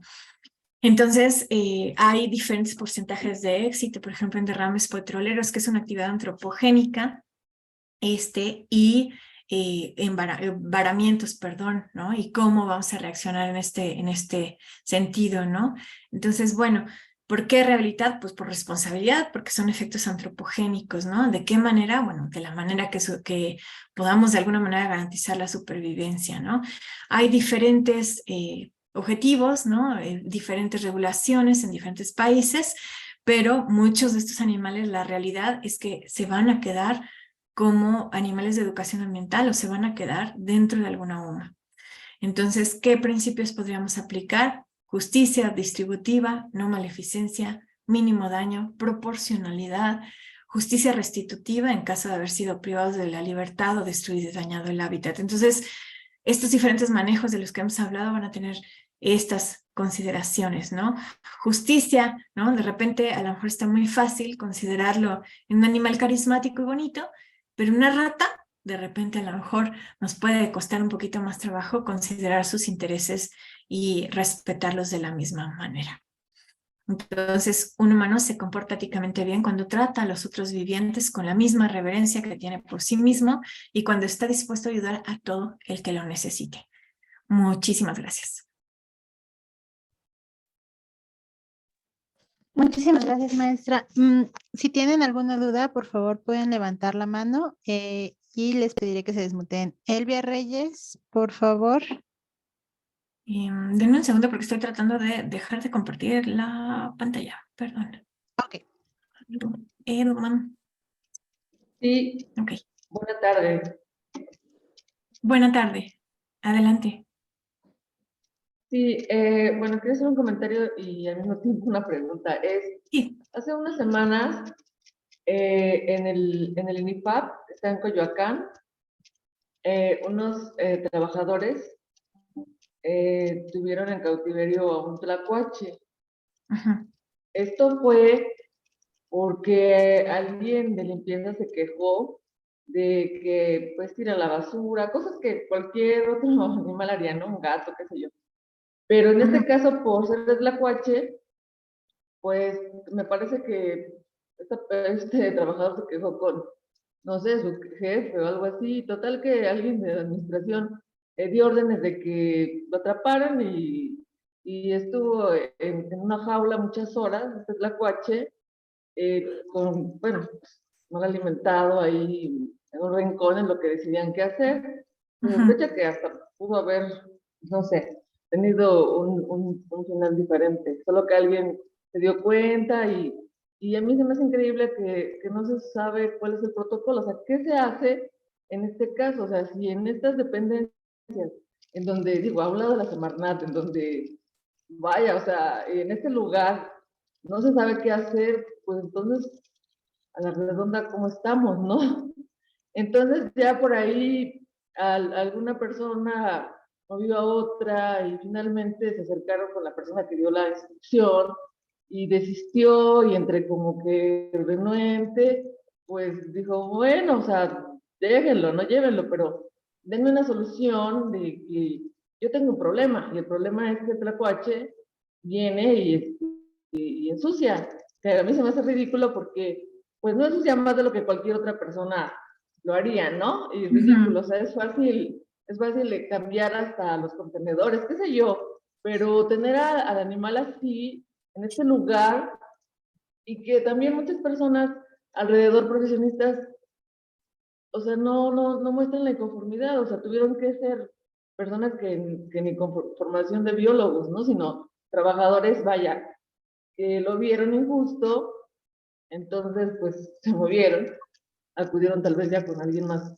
preparado que movió, pero, o sea, todo porque alguien se queja que hace, que ensucia, y dices, pues creo que hay empleos que para eso les pagan, ¿no? O sea, se me hace absurdo, pero aquí el punto es, ¿cuál es el protocolo? O sea, ¿qué se hace cuando un tlacuache, no sé, está no sé, alguien da una instrucción así, o sea, está penado, ¿a dónde se denuncia? ¿Qué se hace? Porque igual la verdad, la Profepa tiene una mala reputación, la verdad no es muy confiable tampoco, a veces es muy omisa, no sé, o sea, es mi experiencia, ¿no?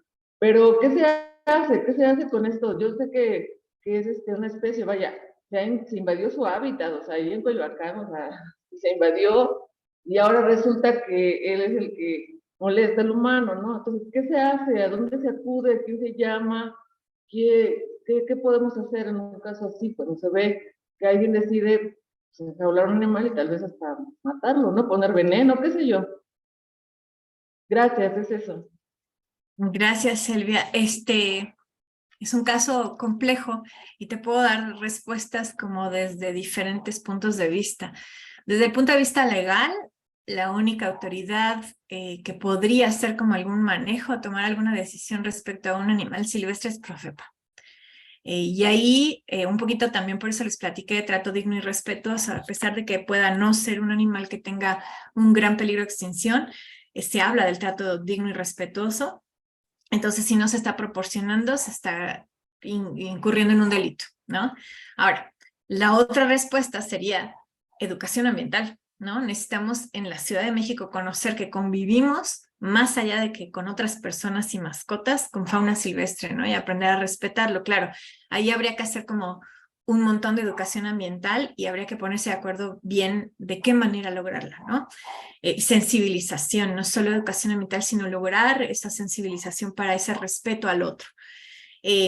Bioéticamente te puedo contestar que, pues sí, evidentemente ahí hay un especismo, ¿no? Se está considerando que los humanos podemos tirar basura y hacer relajo y los animales no tienen como el mismo derecho de hacerlo, ¿no? Entonces ahí estaríamos incurriendo en una injusticia. Te puedo contestar como de muchísimas maneras. Un protocolo como tal, no hay un protocolo universal. En el único lugar donde hay un protocolo es en la Reserva Ecológica El Pedregal de San Ángel, que es las inmediaciones de CEU, porque es un área natural protegida. Pero protocolo como tal, que se pueda utilizar bajo cualquier circunstancia con especies nativas de la Ciudad de México, no existe. Y eso es un problema, ¿no? Y es un problema que no ha sido abordado de manera suficiente, ¿no? Qué bueno que no tuvo un final tan malo, sino que más o menos fue un final feliz, o sea, se logró que el animal viviera, pero no va a parar ahí la cuestión, o sea, es un animal que ya estableció su territorio ahí, que encontró una fuente de comida que son todos nuestros desperdicios, entonces Son como estas causas antropogénicas de las que hablamos, de que nosotros estamos poniendo la comida ahí y queremos que no haya ratas, ¿no? Desperdiciando un montón, desperdiciamos aproximadamente el 60% de la comida que compramos, ¿no? Y no nos damos cuenta que eso va a tener consecuencias y que estamos cambiando los hábitos de los animales, ¿no? Y que se van a acercar a comer. Entonces, Elvia, desafortunadamente no te tengo una respuesta 100%, ¿no? O sea, ¿qué podríamos hacer? Bueno, llamar a Profepa, sin duda, llamar a Brigada de Vigilancia Animal, que serían quienes tienen la jurisdicción. Cualquier otra persona entusiasta, etcétera, podría tener como incluso la capacidad técnica, lo que sea, para hacer algún manejo, pero estaríamos sujetos de todas maneras a la legalidad, ¿no? Entonces ahí tendríamos que trabajar en coordinación, ¿no? Entonces, la verdad es que no sé si contesté mucho tu pregunta, pero bueno, tiene como todas estas caras.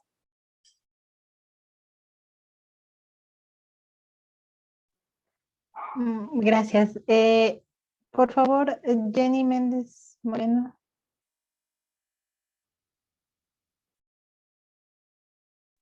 Bueno, sí. Adelante. Buenas tardes.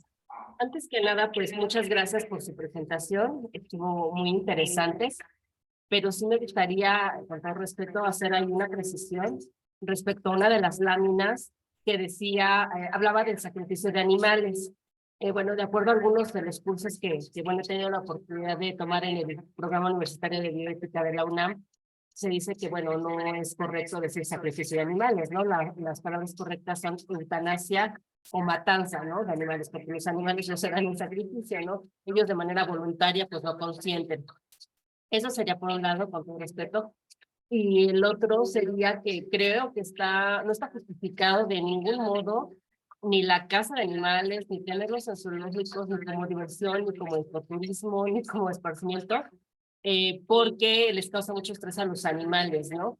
Bueno, ya la UNAM nos platican precisamente en estos cursos del PUC, que desde agosto de 2019 ya incluso prohibió el uso de animales para la docencia, ¿no? Sobre todo, ya nada más está autorizado en el caso de la investigación y siempre y cuando no haya un modelo biológico igual o preciso para ello, ¿no? Pero yo creo que sí, ya está prohibido incluso para casos tan importantes como es la investigación científica, que puede tener una retribución para los seres humanos, que bueno, viéndolo también para los intereses de los humanos siempre, pero bueno, si está prohibido para casos así tan importantes que podrían ser para una investigación científica, para desarrollar un medicamento, para una enfermedad, pues cuanto más para la cacería, ¿no? Para otro tipo de actividades que son totalmente triviales y que todo es en detrimento del bienestar de los animales.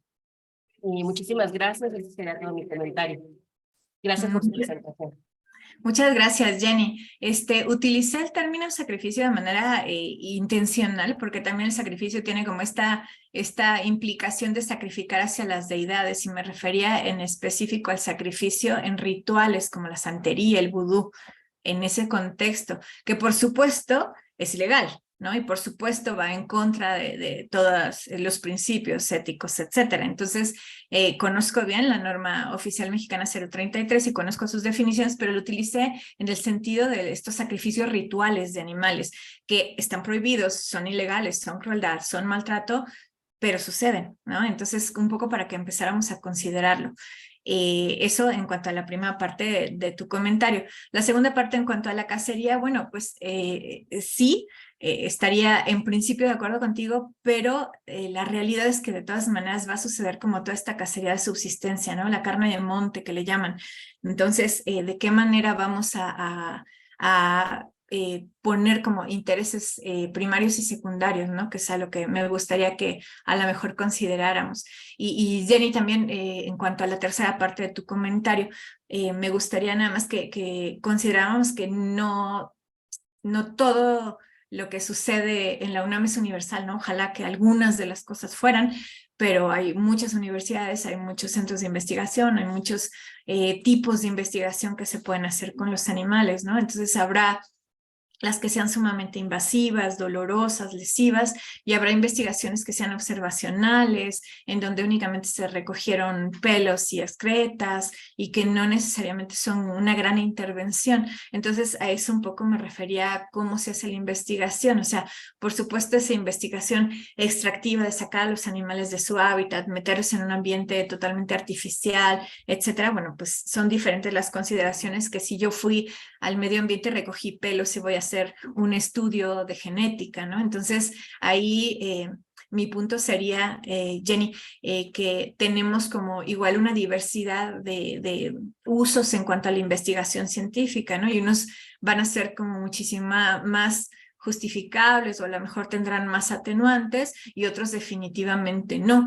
Entonces, sería como eso. La verdad es que yo prefiero no ponerme como en los absolutos porque siempre va a haber un caso que no se pueda resolver de esa manera, ¿no? Sin duda comparto como toda esta parte de que no puede ser la cacería para diversión, que la investigación tiene que tener límites, por supuesto, ¿no? Y límites muy claros, pero sí necesitamos como examinar como el caso preciso del que estamos hablando. ¿Sale?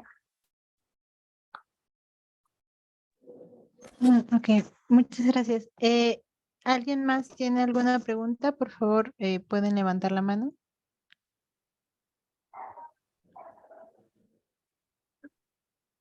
Ok, Juana de Dios, por favor.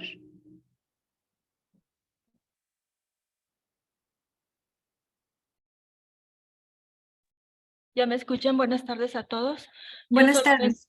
Yo solamente quiero comentar que llevamos años, la academia, las delegaciones, los ministerios, con respecto al mercado de Sonora, en el cual no hemos abatido el principal problema, que es la ignorancia, y que se delegan poderes tanto medicinales. Yo pienso que desde el momento que podemos decir las cosas por su nombre, como es el caso de que ningún animal es medicinal, es carne, es proteína o es grasa, pero no realmente tiene atributos mitológicos que puedan resolver los problemas de terceros. Y no sé cuál es tu opinión, Valeria. Yo soy del Departamento de Nutrición. ¿Cómo podríamos hacer para bueno, hay leyes, cómo se aplican, cómo podemos hacer algo por ese mercado que existe?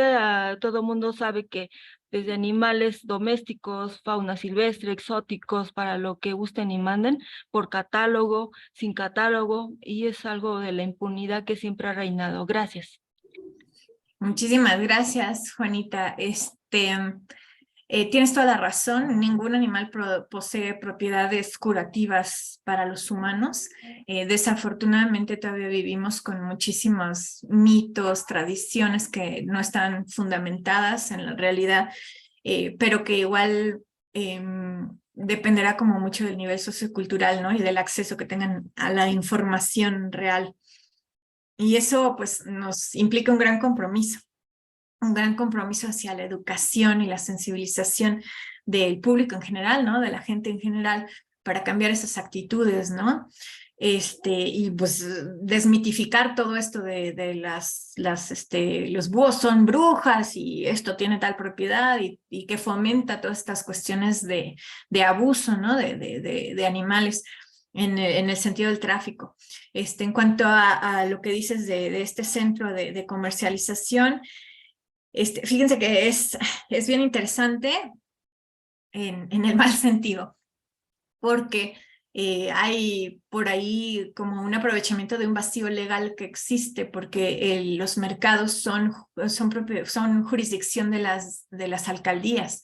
Entonces, eso es algo complicado, porque pues donde hay que, digamos que hacer la mayor cantidad de denuncias son con las alcaldías y por supuesto con las autoridades pertinentes como Profepa.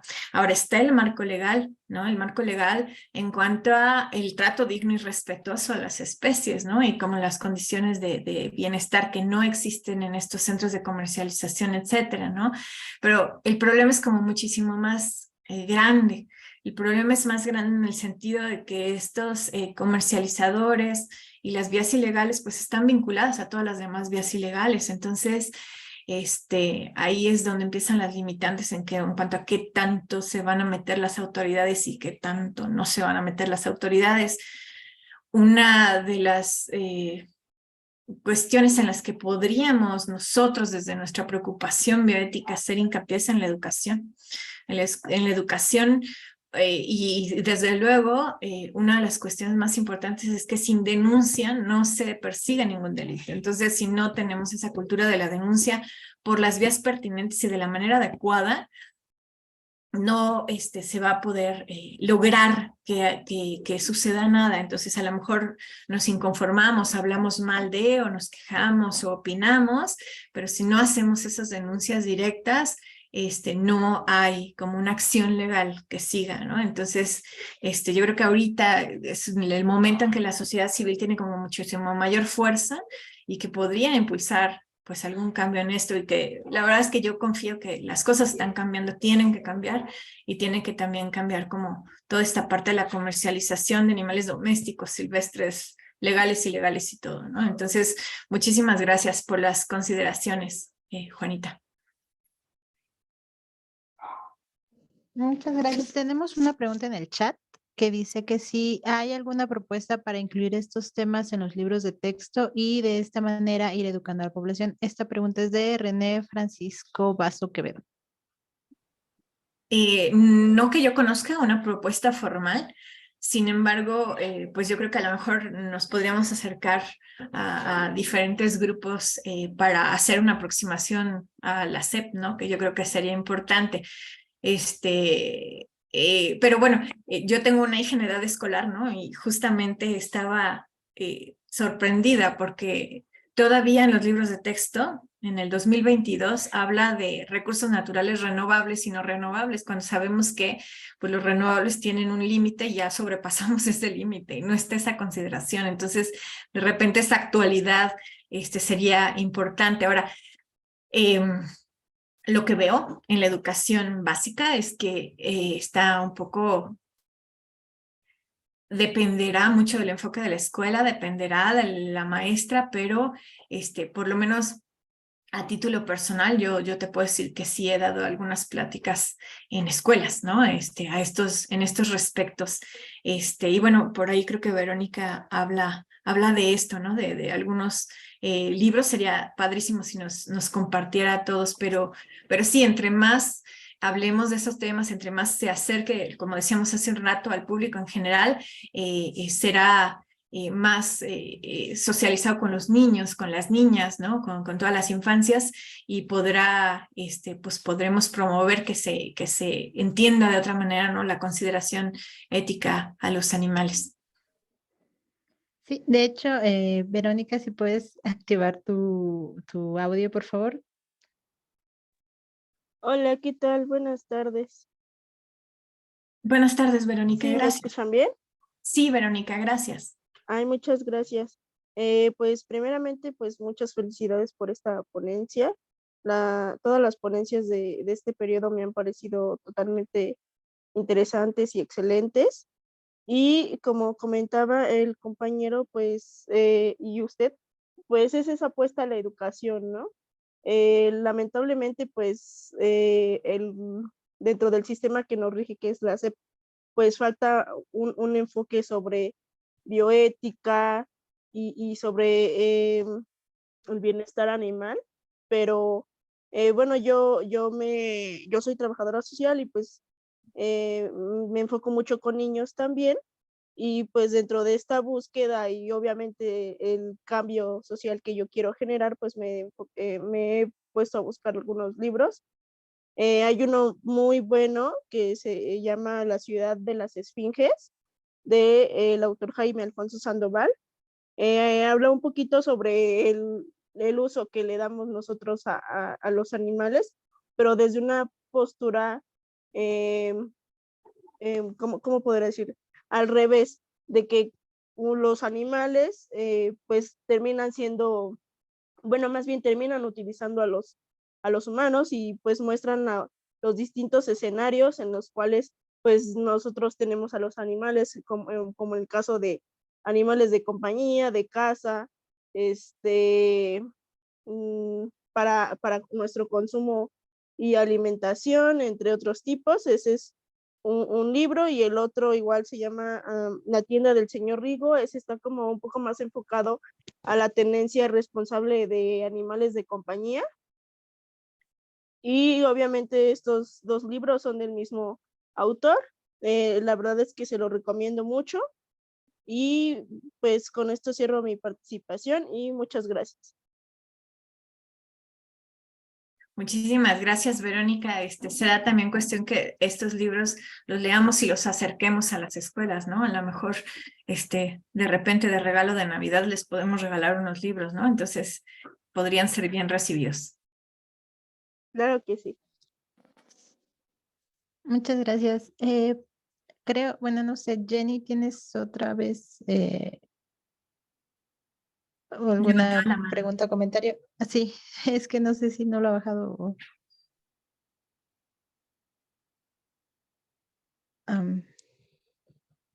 No, disculpen, se me olvidó bajar la mano. Ahorita la bajo. Ok. Gracias. Está bien. No sé si alguien más tenga alguna duda o alguna pregunta. Ok, Leslie, ay, perdón, Leslie Rivera, por favor. Hola, buenas tardes. Buenas tardes. Con las actividades que se puedan hacer en escuelas, a mí sí me interesaría, porque igual yo tengo dos pequeños, y al igual trabajo en educación, y sí siento como que es muy importante que se cambien ciertos aspectos. Al menos con mis niños, ellos pues les he enseñado el respeto a todas las especies, pero he visto que en sus escuelas algunos niños pues como que no tienen ese conocimiento, y ya sea por diversión o por ignorancia, maltratan a los animales. Entonces mis hijos son como que se enojan o les empiezan a decir de cosas, y son como, les dan casi la cátedra ahí, ¿no? De por qué es importante los caracoles. Entonces, no sé si sea o con quién podamos checar eso para hacer conferencias, charlas para los niños. Perdóname, Leslie, no escuché la última parte. ¿En cuál parte? Que no sé si podamos, y ahí ya no te escuché. Realizar charlas para los niños, acercarlos también a estos temas, ¿no? Porque, pues ya como adultos a veces es imposible hacerlos cambiar en unas ideologías, pero al menos con los niños, pues yo creo que sí pueden. Sí, claro. Pues sí, con la educación, ¿no? Con la educación. Yo llevo 21 años en la docencia y he tenido diferentes grupos de algunas materias y muchos de mis alumnos han decidido hacer como jornadas de concientización en escuelas, pedimos los permisos, hacemos como todo lo necesario, ya han ido a hacer algunas prácticas, ¿no? Donde yo a lo mejor solita no podría llegar a todas esas escuelas, de repente con alumnos universitarios podemos tener esa ventaja, ¿no? De alcanzar lugares un poquito más grandes, y bueno, y ahora con las plataformas digitales, ¿no? Se podrían hacer como muchísimas cosas. Y de lo que mencionabas de esta sensibilidad y este respeto a las especies, pues es algo que hay que trabajar, ¿no? Y hay que trabajar, me parece que de una manera multidisciplinaria, tanto con personas trabajadoras sociales, con educadores, con psicólogos, psicólogas, educadoras, educadores, etcétera, como de todas las disciplinas para poder hacer un abordaje como adecuado, ¿no? Porque, bueno, sabemos que de repente estos cuestiones de comportamientos como violentos o no respetuosos, etcétera, pueden perpetuarse, ¿no? A la vida adulta y pueden escalar incluso. Entonces, sería importante también a lo mejor hablar con alguien que sea pues un psicólogo, una psicóloga, alguien que sea de ese ámbito, ¿no? Como para hacer algo integral y como bien enfocado, ¿no? Pero sí, estoy totalmente de acuerdo contigo, Leslie. Muchas gracias.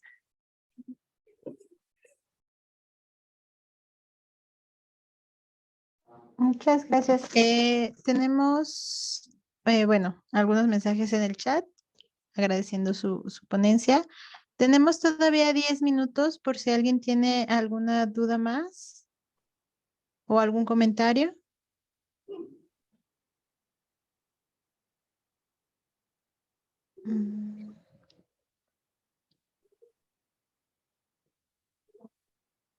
A lo mejor mientras se animan, les puedo compartir que yo también doy una clase que se llama Seminario de Bioética en la Facultad de Medicina Veterinaria y Zootecnia, y mi hija creo que la ha tomado 25 veces, ¿no? Ha tomado todas las clases. Y bueno, también hay algo bien interesante, ¿no? En la educación, que hay como este aprendizaje transversal, ¿no? Que es lo que se comunican unos niños a otros, ¿no? Y esto es interesante ver cómo niños que ya han estado expuestos como a toda esta información, esta sensibilización, etcétera, tienen actitudes diferentes y las van permeando con sus compañeros, ¿no? En algún momento estábamos jugando y era muy chiquita, tenía como 5 años, estábamos organizando cuáles eran cosas y cuáles eran personas, ¿no? Y yo hice como una pruebita y puse al perro en cosas y me dijo, no mamá, los perros son personas, ¿no? Entonces también toda esta formación, a fin de cuentas, va permeando con los demás, ¿no? Van permeando con este aprendizaje horizontal que sucede en los grupos, ¿no? A lo mejor Leslie tendrá igual experiencia en ello, ¿no? Pero también como esta parte de ir sembrando esa semillita puede tener como mucho impacto, más de lo que a lo mejor esperamos de entrada, ¿no? No sé si alguien más se animó a preguntar algo. No, no tenemos más manos levantadas. Ah, bueno, pregunta Marisela Alanis que cómo pueden tomar esta plática de bioética. ¿Cuál plática, Marisela? De la que platicaba como de lo de los niños. Bueno, eso lo hice como a título personal como un acuerdo con la escuela, en las escuelas en las que de repente hicimos esa actividad, ¿no? Pero bueno, a mí lo que se me ocurre es que una buena manera son estas plataformas, ¿no? Gracias al museo que organizó toda esta ronda de seminarios, ¿no? Que sería como un muy buen acercamiento. Y también nos pregunta Verónica Nazaret que si existe la manera de entrar de oyente a las clases de bioética de la Facultad de Veterinaria. Bueno, en este momento no existe como la figura de oyente en la facultad, sin embargo, existen cursos y diplomados, ¿no? Que podrían ser accesibles para cualquier persona, ¿no? Se me ocurre el PUB, y que podrían, que tratan los mismos temas, ¿no? Con gente sumamente experta en estos temas, entonces, de repente valdría la pena ir ahí a dar una vuelta al programa universitario de bioética, a su página, donde hay toda esta oferta de diplomados, de cursos, de pláticas, ¿no? Que se tratan como los mismos temas. Muchas gracias. Creo que esas son todas las preguntas. No hay más. Ok, a ver, Marisela Alanis, por favor. Ya nada más les recuerdo que tenemos 6 minutos, nada más, por favor. Hola, buenas tardes. Yo quisiera preguntar si, con lo que estabas diciendo en cuanto a los animales silvestres, pero creo que nos falta mucha educación porque tampoco sabemos cómo cuidar a los animales de compañía. O sea, tampoco tenemos los elementos, no sabemos, bueno, al menos ahorita que se enfermó mi perrita, pues ya sé que tengo que darle cierta cantidad de comida, cuidarla, bañarla, secarle las patas, secarle los oídos, y todo eso, ¿no? Pero antes yo decía, ay, pues es perrito y ya, pero después de que se enfermó, o sea, me di cuenta de que la verdad estoy invirtiendo demasiado tiempo, o sea, más como si fuera una persona, un bebé, pues ya, el bebé crece y ya, adiós. Pero el perrito para toda la vida, ¿no? Ya sea que muera él o muera yo, no sé. Pero yo creo que también eso es importante, por eso preguntaba eso de las pláticas de la bioética y sería como, porque es que no hay esa vinculación con la universidad, o sea, a veces la universidad está como alejada de las personas comunes, entonces, o de las que no nos dedicamos a eso, ¿no? Digamos, en este caso a la veterinaria, nos dedicamos a otra cosa, pero no sé si han planteado eso de más acercamiento a la comunidad y no sentirse así como dicen ahí las vacas sagradas, ¿no? O sea, como muy de mucha, ¿no? Entonces, no sé qué se podrá hacer para ese acercamiento porque pues a veces se olvidan que los perritos o los gatitos pues también sienten y todos, ¿no? Hasta a veces hay una persona que luego decía, ay, las arañas también sienten, los caracoles sienten, las moscas sienten, digo, pues no vamos a matar entonces a nadie porque todos sienten. Pero no sé, todo eso como creo que es importante igual como ya dijeron, ¿no? Pero en la educación básica, pero este acercamiento que yo creo que debería de darlo, o sea, también la universidad y no sé cuándo va uno porque he ido yo ahí a la veterinaria de la universidad y no me dicen, no es que quiero que me den una guía, pero por lo menos darme los elementos para poder yo entender que cómo debo de cuidarla, no que ya que pase como medio año, pues ya me dice, tienen que hacer esto, tienen que hacer aquello. Pues no sé, como que esa es mi reflexión y pregunta. Gracias, Marisela. Sí, hay eventos específicos en donde la UNAM hace toda esta vinculación con el público. Acaba de haber uno en las islas universitarias, donde hay como todo, por un lado todos los servicios que ofrece la Facultad de Veterinaria y por otro lado como toda esta orientación. Entonces sí hay eventos, a lo mejor no hay como un lugar específico en donde todo el tiempo haya alguien con el público, pero todos los médicos y médicas veterinarias y veterinarios tienen como esta capacidad de hacer como toda esta educación en cuanto a la tenencia responsable, ¿no? Me imagino que algo debe de haber platicado la doctora Edwards, ¿no? En su conferencia, que es uno de los temas que maneja muy bien, pero bueno, también si hay como esa inquietud, pues vale la pena acercarse, ¿no? Tenemos como todo... como una serie de pláticas, ¿no? Hay una serie de pláticas en las páginas de la facultad que son para todo público, de muy diversos temas, ¿no? Y se toca, por supuesto, la tenencia responsable, pero si hay como alguna pregunta puntual o quisieras como alguna asesoría, con todo gusto también escríbeme y o te canalizo o te respondo, ¿sale? Ok, y entonces, ¿cuál es tu correo? Ya lo puse en el chat, si quieren buscar por ahí el chat, es valeria.aguilar@gmail.com. Ok, gracias. Pues muchísimas gracias a todos. Ya no tenemos tanto tiempo para seguir con las preguntas, porque bueno, este tipo de temas pueden alargarse muchísimo tiempo. Le agradezco mucho, maestra Aguilar, por su tiempo, por su presentación. Fue muy interesante, muy linda. Bueno, linda en el sentido de que los datos, aunque son fuertes, pues la verdad es que reflejan todo lo que está sucediendo actualmente con la fauna silvestre, ¿no? Y pues bueno, a todos los participantes les agradecemos de nuevo que nos acompañaran. Les recordamos que pueden seguir a la comisión en sus redes sociales, en YouTube y bueno, también al Museo Memoria y Tolerancia para seguir con todas sus actividades. Actualmente estamos relanzando la actividad que tuvimos en marzo con el Museo Memoria y Tolerancia sobre animales de laboratorio, en YouTube de Conbioética. Ahí pueden suscribirse y ya llevamos 3 de las sesiones que se tuvieron en marzo pasado sobre animales de laboratorio. Pues muchísimas gracias a todos y muchas gracias, maestra Aguilar. Muchísimas gracias a ustedes, muchísimas gracias por la invitación y por escucharme. Hasta luego.